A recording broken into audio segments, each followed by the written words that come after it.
네, 우리 성가대 아름다운 찬양과 그리고 또 아름다운 여러분 함께 드리는 이 예배가 하나님 앞에 영광이 되고 또 우리들에게는 은혜와 기쁨과 감사의 예배가 되기를 원합니다.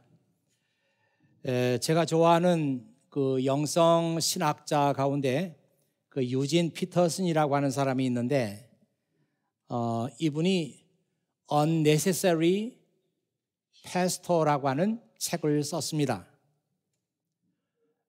그분이 이 책을 쓴 때가 1999년이었어요. 지금 2018년이니까 무려 19년 전에 이 책을 썼습니다. 우리말로 번역하면은 불필요한 목회자, 패스터니까 불필요한 목회자 이렇게 번역하면 될 텐데 딱 좋은 번역이 없는 것 같습니다.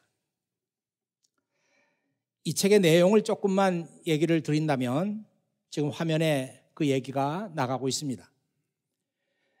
나는 요즘 목회자가 되기 위해 준비하며 청빙을 기다리는 몇몇 사역자들과 이야기를 나누었다.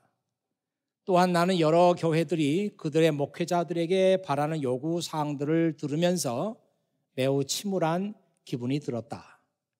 거의 예외 없이 요즘 교회들은 목회자를 원하지 않는다. 그들은 유능한 관리자를 원한다. 그들의 교회를 주도적으로 이끌어줄 목회자를 찾고 있는 것이다.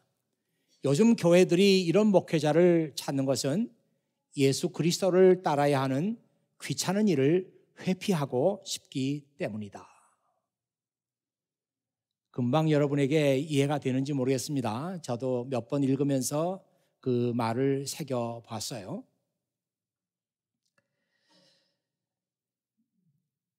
역설적으로 피터슨이 지금 말하고 있는 것은 요즘 교회들이 원하고 있는 그런 목사가 되지 말라는 것입니다. 그런 목사들은 목사로서의 본질을 추구하는 것이 아니라 교회들이 요구하는 스펙을 맞추기 위해서 노력하는 사람들이기 때문에 그런 사람들에게는 불필요한 목사가 되려는 거예요. Unnecessary pastor가 되라는 것입니다. 피터슨의 이 책이 한국말로 번역되면서 그 제목이 껍데기 목회자는 가라 이런 제목이었어요. 저는 그 책을 보면서 이 제목이 참 아주 뭐라 그럴까요? 강력하구나 뭐 그런 생각을 했습니다. 그리고 언젠가는 이 제목을 따라서 껍데기 크리스찬은 가라 이런 제목으로 설교를 한번 해야 되겠다 그런 생각을 하고 있었는데 오늘이 바로 그날입니다. 그래서 오늘 껍데기 크리스찬은 가라 이런 제목으로 함께 은혜를 나누도록 하겠습니다. 오늘 요엘 말씀을 읽었는데요. 그 요엘 선지자는 남왕국 유다의 왕 요아스가 왕으로 즉위하던 830년경 BC 830년경쯤에 살았던 예언자입니다. 요아스는 7살에 왕이 되었어요. 아무것도 모르고 철이 없는데 왕이 됐습니다. 그래도 그 옆에 여호야다라고 하는 제사장이 있었기 때문에 그 제사장의 충고를 들으면서 왕으로 잘 섬길 수가 있었습니다. 그런데 중간에 여호야다가 죽어요. 믿었던 그 사람이 없어졌기 때문에 젊은 요아스는 방황하기 시작합니다. 그러면서 타락하기 시작해요. 그래서 우상 숭배에 빠집니다. 그때는 왕이 한번 잘못된 길에 빠지면 온 나라가 잘못된 길을 걸었던 그런 시대입니다. 왕이 우상 숭배에 빠지니까 온 나라가 우상 숭배에 빠지게 되고 사람들은 세상의 우상을 따라서 살아갔습니다. 하나님은 위기의 때마다 예언자들을 통해서 하나님의 메시지를 전달하셨습니다. 저는 지금도 하나님께서는 우리들에게 그런 식으로 메시지를 전달하고 있다 이렇게 생각합니다. 하나님은 우리하고 소통하기를 원하세요.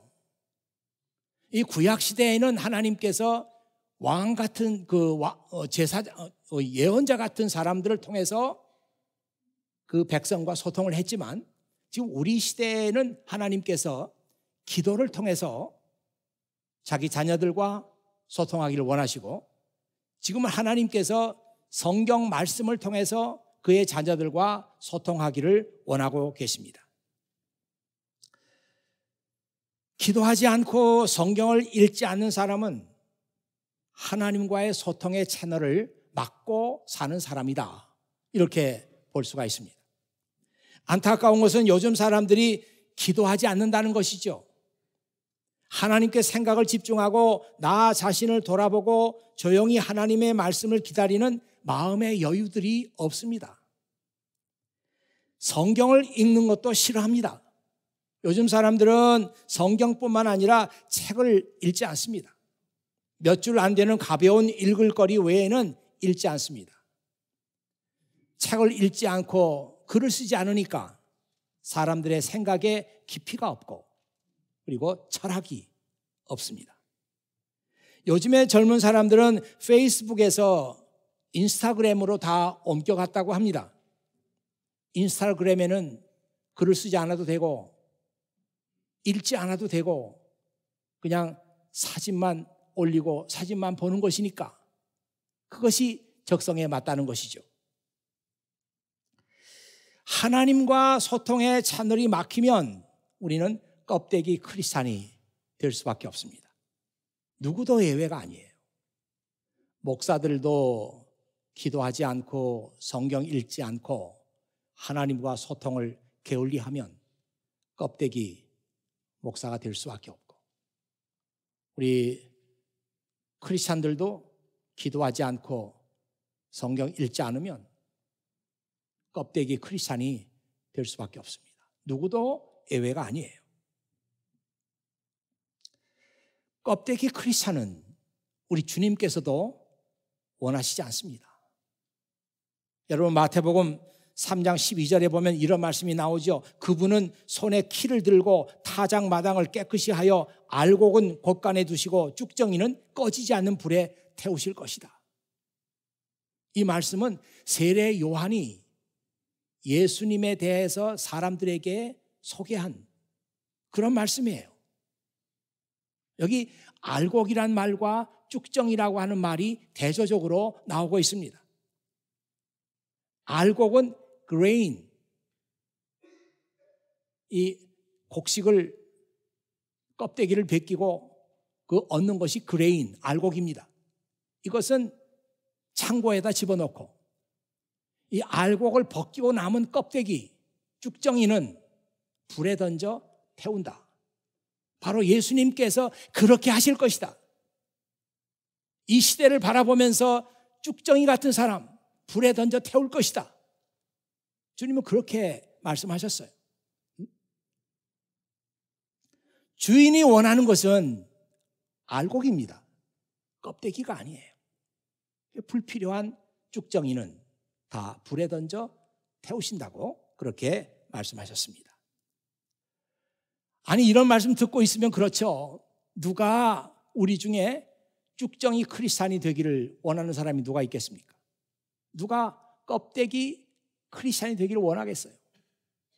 목사들도 마찬가지입니다. 어느 목사가 껍데기 목회자로서 목회하기를 원하는 사람이 누가 있겠어요?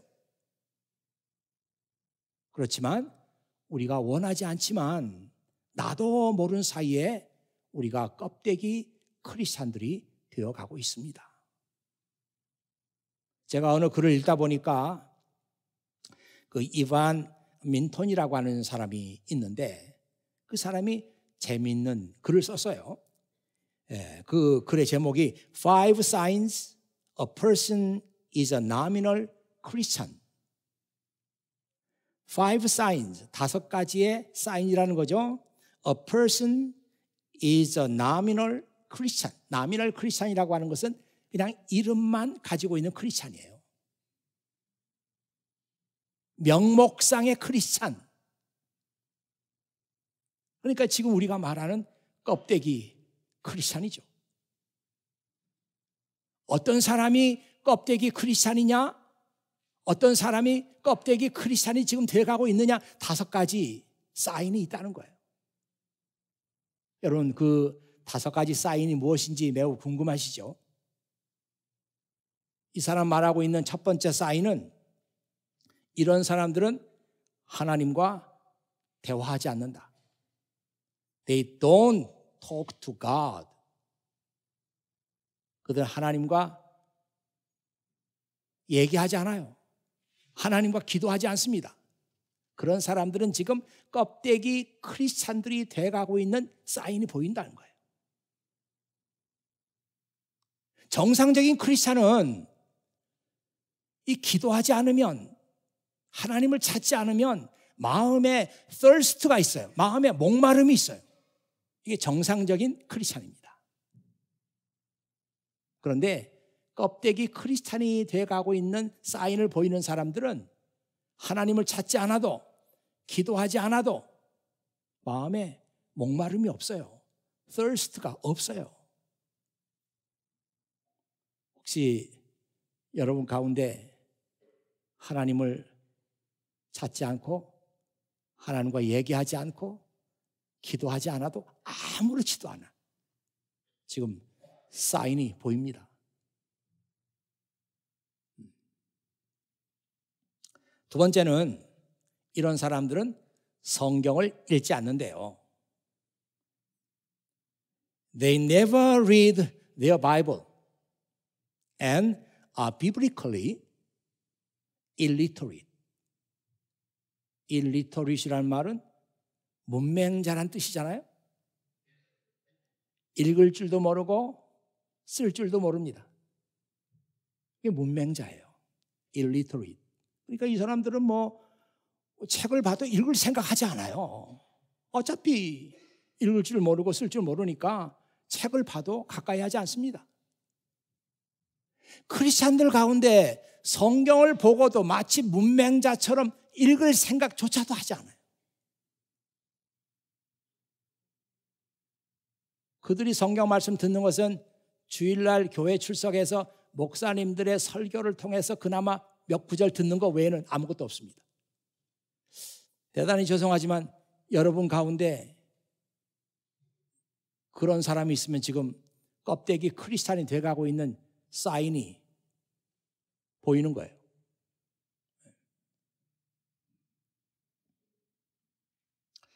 세 번째 사인은, 이런 사람들은 죄 가운데 살면서도 상관하지 않는다고 합니다.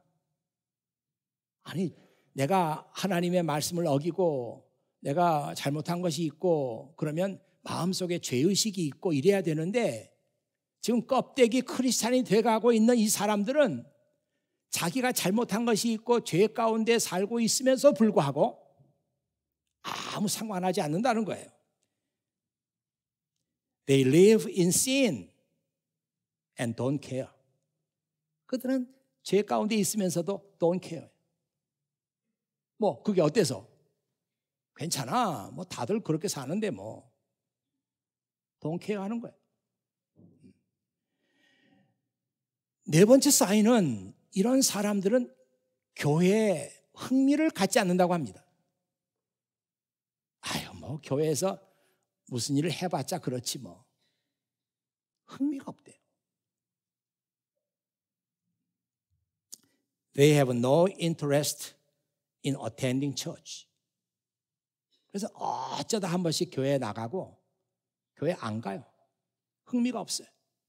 아유, 뭐 교회 가서 목사 설교 들어봐야 뭐 그 얘기가 그 얘기고, 아유, 그 교회 가서 뭐 사람들 봐야 그 사람이 또 그 사람이고, 흥미가 없어요.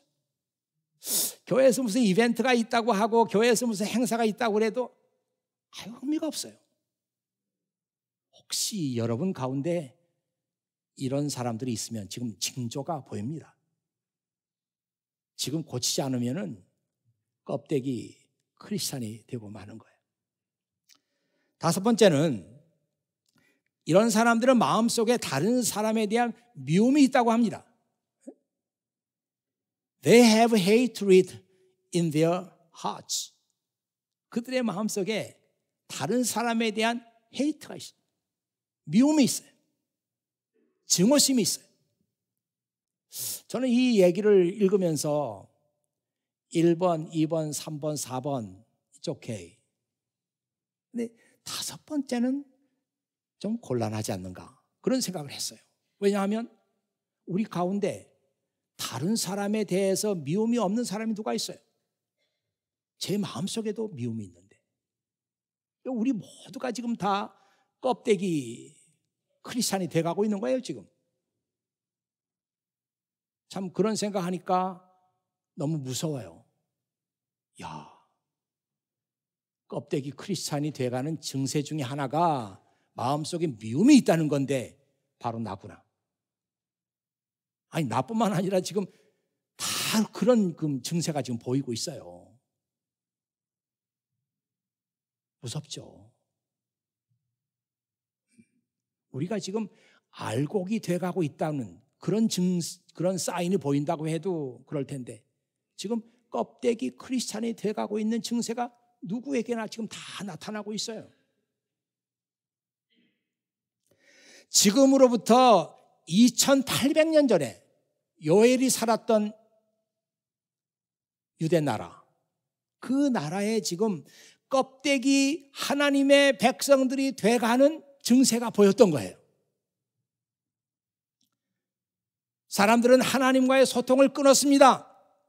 그들의 마음은 하나님께로부터 멀어지고 있었습니다. 그들의 마음은 하나님이 아니라 우상들에게 뺏기고 있었어요.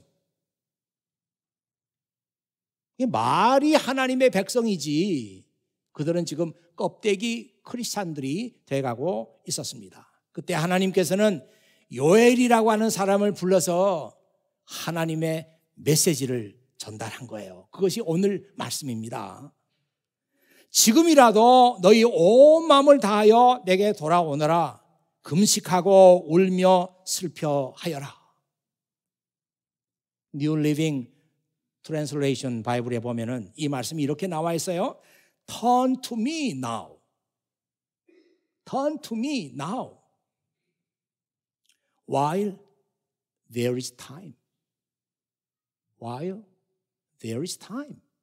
시간이 있을 때, 시간이 있을 동안에 지금 나에게 돌아오라. Give me your heart. 너희의 마음을 내게 달라. Come with fasting, weeping and mourning. 금식하고 울고 슬퍼하며 나에게 돌아와라. 지금 껍데기 크리스찬이 돼가지고 가고 있는 껍데기 하나님의 백성들이 돼가고 있는 그 나라 사람들에게 하나님께서 메시지를 전달한 거예요. 지금은 기회가 있다. 지금 나에게 돌아오라. 아, 참 이 얘기가 얼마나 우리에겐 감사해요. 우리가 지금 껍데기 크리스찬이 돼가고 있는 증세가 우리에게 나타나고 있는데 하나님께서 지금 시간이 있다는 거예요. 지금 돌아오라 나에게. 너희들의 마음을 내게 다오. 그 이어지는 말씀 보면은 야 옷을 찢지 말고 너희 마음을 찢어라. 이 말이 뭐예요? 너희 진심을 내게 보여달라. 아니 옷을 막 찢어요. 그래서 야 이 사람이 회개했구나. 이 사람이 달라졌구나. 이렇게 알았는데 웬걸 옷만 찢었지 아무것도 달라진 게 없어요. 이스라엘 백성들이 그런 형식적인 회개를 하고 있었던 거예요. 참 놀라운 얘기죠. 아니 하나님 앞에 이제는 이렇게 살지 않겠습니다. 그것마저도 형식적으로 옷만 찢어요. 그러면서 난 회개했다. 이런 형식적인 자기 백성들의 회개에 하나님께서 질리신 거예요. 식상하신 거예요. 이제는 내가 믿을 수 없으니 너희 마음을 내게 다오. 너희의 진심, your heart 내게 달라. 그렇게 하나님께서 말씀하셨습니다.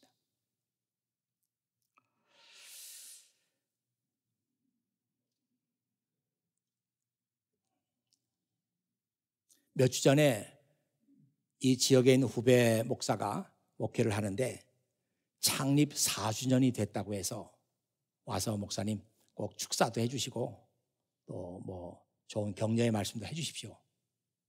제가 이제 목사들 가운데서 그런 시니어 목회자가 됐어요.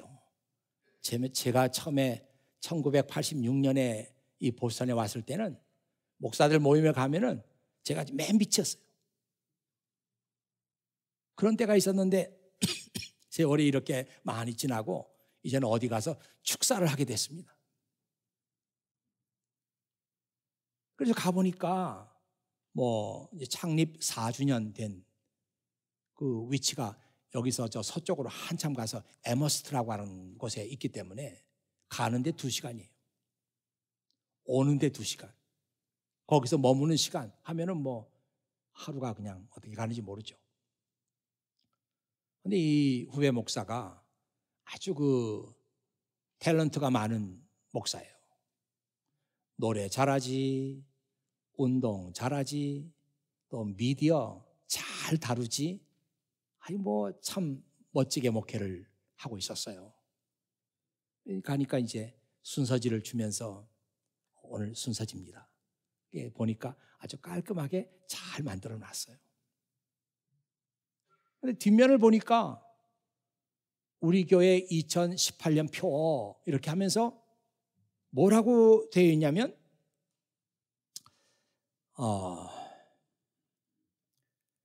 우리가 여호와를 알자, 힘써 여호와를 알자 하고 호세아 6장 3절 이렇게 나와요.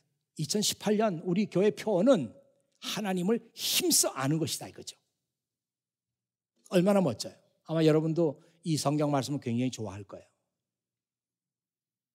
근데 그 교회가 호세아 6장 3절이 이번 해에 우리 교회 표어다. 그래서 참 제 마음속에 뭔가 좀 그래도 좀 석연치 않고 그런 생각이 들었어요. 여러분 알고 있을지 모르지만 이 호세아 6장 3절 우리가 여호와를 알자, 힘써 여호와를 알자 이 말씀은 하나님께서 책망하신 말씀이에요.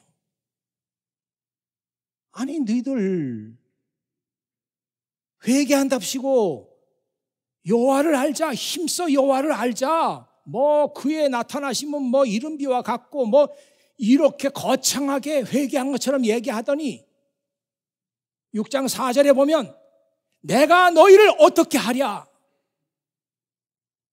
너희가 이렇게 말해놓고 나에 대한 충성심은 아침 이슬과 같구나. 내가 너희를 찢어버리겠다. 이런 책망의 말씀이에요. 무슨 얘기입니까? 그 당시에 이미 껍데기 하나님의 백성이 돼가고 있던 그 사람들은 회개마저도 형식적으로 하고 있었어요. 하나님을 알아야 됩니다. 하나님께 갑시다. 이렇게 말하는 그 말 자체도 형식적인 말이었어요. 그래 놓고 돌아서면 다 잊어버려. 그렇게 얘기했다가 야단 맞은 말씀인데 그 교회 2018년 표 여호와를 알자, 힘써 여호와를 알자 그 말을 딱 써놓은 거예요. 제가 후배 목사님 목회하는데 그 얘기를 그 자리에서 하는 거는 마땅치 않고 그냥 가만히 이러고 있었어요. 여러분 성경에 그런 말씀 많습니다. 우리가 함부로 인용해서는 안 되는, 함부로 인용하기에는 좀 문제가 있는 그런 말씀들이 많아요. 저기 저 뒤에 제 신학교 후배인 조달진 목사님이 와 계시는데 그 목사님은 알 거예요. 제가 신학교 다닐 때 구약 성경을 누구에게 배웠는가 하면 민영진 교수님에게 배웠어요. 참 성품이 좋고 성경을 너무 쉽게 잘 가르치시는 거예요. 그래서 저는 그분을 굉장히 좋아했어요. 근데 그분이 보스턴에 와가지고 저하고 시간을 많이 보냈습니다. 그래서 야, 이런 기회가 쉽지 않는데 좀 궁금한 것 좀 물어봐야 되겠다. 그래서 궁금한 거 물어봤어요. 뭐 교수님이시니까. 아유, 교수님, 그 제 마음속에 좀 석연치 않는 게 하나 있는데, 그러니까 무슨 얘기냐고. 아니, 욥기에 말이죠. 내 시작은 미미하였으나 나중은 창대하리라. 그 말씀이 있는데, 어느 교회 가면은 그런 거 그냥 쫙 써가지고 막 이렇게 붙여놓은 데도 있고 그런데 그 말씀을 그렇게 써도 되겠습니까? 그랬더니 교수님이 조금 뜸을 들이더니 모개를 끄덕끄덕 하더니 그럴 때 쓰면 안 되는 말씀이지 그러더라고요. 맞죠? 이 함부로 그렇게 쓸 수 있는 말씀 아니죠? 그랬더니 그렇다는 거예요. 여러분, 내 시작은 미미하였으나 나중은 창대하리라. 이 말씀 멋지게 보이지만 이 말씀은 욥의 친구들이 한 말입니다. 욥의 친구들이 하나님의 뜻도 잘 모르고 했다가 나중에 야단 직사하게 맞은 말씀이에요. 그런 걸 우리는 심각하게 생각하지 않고 막 표어라 그래가지고 막 써붙이고 이렇게 하는데 그런 말씀을 우리가 인용할 때는 조심해서 해야 되는 말씀입니다.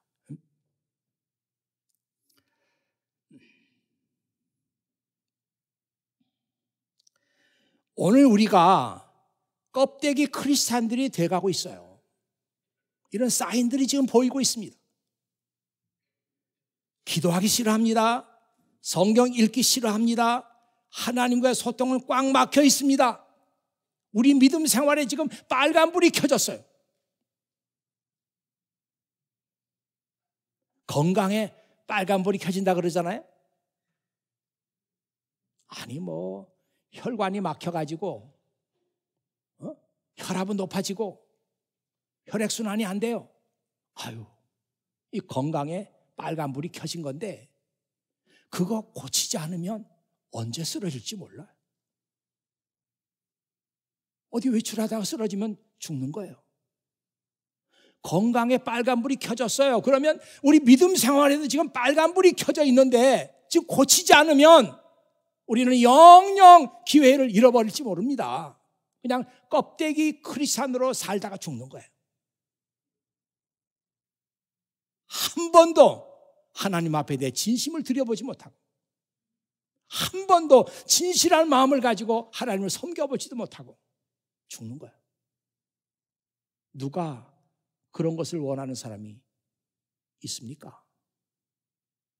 그런데 지금 고쳐야 돼요. 역사의 교훈이죠. 역사의 교훈입니다.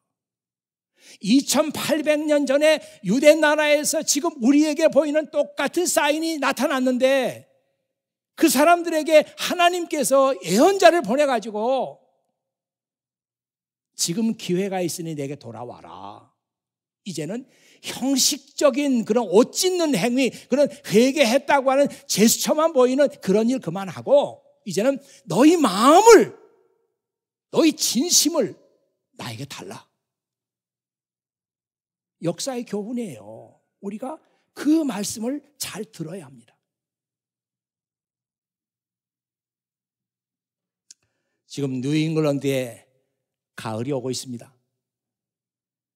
나뭇잎이 빨갛게 물들어가고 또 나무들은 열매를 맺고 있습니다. 지금 우리는 뉴잉글랜드의 계절이 주는 그 축복을 누리고 있어요. 멀리 시간 내가지고 화이트 마운틴까지 가지 않아도 우리 가까이에 찰스 강이 흐르고 있습니다. 제가 우리 청년들 라이드를 주면서 찰스 강을 이렇게 쭉 되도록이면 저는 그 길을 많이 가요. 가는데 한 청년이 그래요. 목사님, 이 찰스 강은 비 올 때 와도 좋고 눈이 올 때도 좋고 여름에도 좋고 언제나 좋은 것 같아요. 거기서 MIT 브리지를 딱 건너면서 저쪽 다운 쪽을 바라보면은 그렇게 아름다울 수가 없어요. 우리는 지금 이 뉴잉글랜드의 가장 아름다운 절기를 살고 있어요. 자, 이런 때에 우리 자신들도 한번 돌아봐야 되지 않는가? 모든 것이 아름답게 물들어가고 모든 것이 열매를 맺어서 한 해를 마무리하고 있는데 우리는 지금 어떻게 살고 있는가? 나의 믿음 생활이 지금 빨간불이 켜졌다고 성경은 말하고 있는데 맞아요. 지금 우리 가운데 그런 사인들이 나타나고 있습니다. 지금 우리가 진심으로 하나님을 찾아야 되잖아요. 그러면 기회가 있다.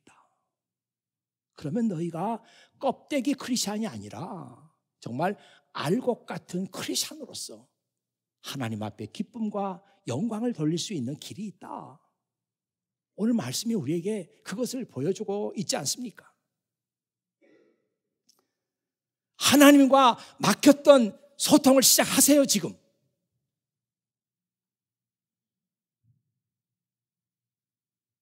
Turn to me now 그랬잖아요. 지금 하나님과 막혔던 소통을 시작하시라고요. 하나님 앞에 겸손하게 무릎을 꿇고 하나님과 대면하는 그 시간은 세상 어느 시간하고도 바꿀 수 없는 The sweet hour of prayer. The sweet hour of prayer. 기도의 가장 행복한 시간, 가장 달콤한 시간입니다. 어떤 사람들은 목사님 기도하고 싶어도 기도할 게 없어요. 그런 사람도 있습니다. 이해가 돼요. 여러분, 낯선 사람 만나면 할 얘기 없습니다. 자기소개 간단하게 하고 나면 할 얘기 없어요. 하나님과 우리와의 관계도 그래요. 처음에 소통하기 어렵습니다. 그런데 그래도 기도를 포기하지 않고 주님 앞에 꿇어 엎드리는 시간을 갖게 되면 점점 소통의 시간이 길어져요. 성경 말씀 읽으려고 해도 재미도 없고 읽으려고 해도 이해할 수가 없어요. 그래도 하나님 말씀 성경을 펴고 조금씩 읽기 시작하면 나도 모르는 사이에 이 성경의 내용과 성경의 언어가 이해가 되기 시작해요. 그런 때가 온다. 그때 우리가 하나님과 기도를 통해 소통하고 성경 말씀을 읽으면서 배우면서 연구하면서 하나님과 소통하기 시작하고 그래서 우리는 껍데기 크리스찬에서 알곡 크리스찬으로 바뀌어지는 거예요. 오늘 하나님께서 우리 모두를 사랑하시고 우리의 문제가 무엇인지 보여주시고 치료할 수 있는 길이 무엇인가 하는 것도 보여주시고 지금 하나님께서 여러분을 부르고 계십니다. 지금 나와 소통하자. 지금 나와 소통하자. 내가 너희를 고치겠다. 이렇게 말씀하십니다. 이 말씀이 사랑하는 오늘 이 예배에 참석한 모든 성도 여러분들에게 하나님께서 여러분 한 사람 한 사람에게 개인적으로 주시는 메시지가 되기를 원합니다. 야, 하나님께서 어떻게 나의 문제를 저렇게 정확하게 진단하시고 말씀하시는가? 지금이 기회다. 이렇게 받아들이는 여러분들이 되시기를 주의 이름으로 축원합니다. 기도하겠어요. 아버지 하나님 감사합니다. 오늘 아버지 하나님께서 참 저희들을 얼마나 사랑하시는지 병적 증세를 앓고 있는 저희들을 그냥 내버려 두지 않으시고 이렇게 부르셔서 하나님의 말씀으로 치료해 주시는 것을 감사드립니다. 아버지 하나님, 2800년 전에도 우리와 똑같은 그런 병세를 앓고 있는 사람들이 있었는데 하나님께서 그들도 불렀습니다. 오늘 우리도 하나님께서 부르시며 나와 소통하자. 내 앞에 무릎 꿇고 기도하라. 나와 소통하자. 성경 말씀을 펴서 읽기 시작하라. 이렇게 말씀하고 계십니다. 아버지 하나님, 지금이 내 인생의 가장 크리티컬한 그런 시간입니다. 내가 이때 주님의 말씀을 듣고 그대로 실천하면 내 인생이 달라집니다. 그러나 이 말씀 또 무시해버리면 나는 껍데기 크리스찬으로 일생을 살다가 죽을 수밖에 없습니다. 이 말씀을 모든 교우들이 마음 열고 겸손하게 받아들이는 시간 되게 해주시옵소서. 예수 그리스도의 이름으로 기도하옵나이다. 아멘.